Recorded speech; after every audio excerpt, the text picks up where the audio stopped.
আসসালামু আলাইকুম সুপ্রিয় দর্শক, আশা করছি সকলেই ভালো ও সুস্থ আছেন। আমি রুশনীয় চলে এলাম আপনাদের সামনে সেই কাঙ্ক্ষিত সুখবরটি নিয়ে, যে সুখবরের আশায় এতদিন ধরে আপনারা এত কোয়ারিসে ছিলেন, মেসেজ করছিলেন, হোয়াটসঅ্যাপ, ফেসবুক, ইনস্টাগ্রাম কিংবা ইউটিউবে অনেকেই কমেন্ট করছিলেন। তো আজকে সেই শুভক্ষণ চলে এসেছে। আজকে 2 সেপ্টেম্বর, যদিও গতকালকে 1 সেপ্টেম্বরে কিন্তু অনেকেই জমা করেছিল ডবল এন্ট্রি ভিসার জন্য।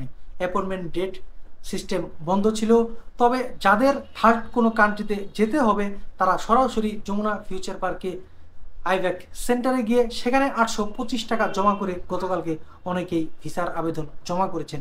তাদেরকে 18 দিন পরের ডেট দেওয়া হচ্ছিল, মানে 18ই সেপ্টেম্বরে।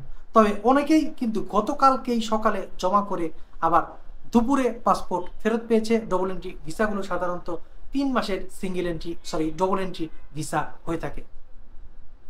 তো আজকে কিন্তু তাদের সার্ভার পুরোপুরি খুলে গিয়েছে। এর আগে শুধুমাত্র অ্যাপ্লিকেশন করা যাচ্ছিল, তবে অ্যাপয়েন্টমেন্ট নেওয়া যায়নি। আজকে অনেকেই মেডিকেল ভিসার জন্য জমা দিয়েছে, ডবল এন্ট্রি ভিসার জন্য জমা দিয়েছে। আমি যে মুহূর্তে আপনাদের সামনে কথা বলছি সেই মুহূর্তে আমি ওয়েবসাইট ভিজিট করে দেখলাম পেমেন্টের ক্ষেত্রে ওপেন করা হয়েছে তাদের ওয়েবসাইট।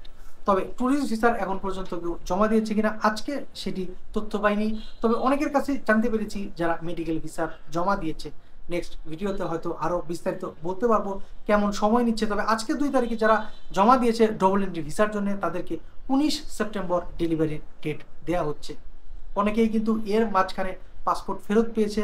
অনেকেই সেখানে হট্টগোল করেছিল যে ভিসা ছাড়া পাসপোর্ট ফেরত দেওয়া হচ্ছে, আন্দোলন করেছিল ভিতরে। তখন কিন্তু জানিয়েছিল ইন্ডিয়ান হাই কমিশন যাদের পাসপোর্ট এখন ফেরত দেওয়া হচ্ছে তাদের পাসপোর্ট পরবর্তীতে SMS দিয়ে আবার পাসপোর্ট জমা নেওয়া হবে। তখন কোনো প্রকার কোনো টাকা আর দিতে হবে না।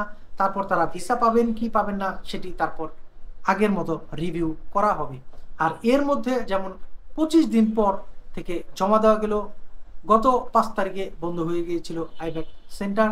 এর মাঝখানে যাদের অ্যাপয়েন্টমেন্ট ছিল তাদের কিন্তু অ্যাপয়েন্টমেন্ট ক্যান্সেল করে দেওয়া হয়েছিল। তাদেরকে জানানো হয়েছিল তাদেরকে পরে আবার মেসেজ দিয়ে ডেট দেওয়া হবে, তারপরই তারা জমা করতে পারবে। তবে আজকে থেকে আইব্যাক সেন্টারে আবার জমা শুরু হয়ে গেল, এবং কি এখন অ্যাপ্লিকেশন করে ডেট নিয়ে আবার আগের মতোই জমা করা যাবে। অনেকেই জিজ্ঞেস করেছিলেন বেনাপোল বর্ডার দিয়ে ট্যুরিস্ট ভিসা নিয়ে এখন যাওয়া যাচ্ছে কিনা। যাদের ভিসা কিন্তু লাগানো আছে সেটি যে ক্যাটাগরি হোক, যে বর্ডারগুলো উল্লেখ রয়েছে সেই বর্ডার দিয়ে ইজিলি যেতে পারেন, কোনো প্রকার কোনো সমস্যা নেই।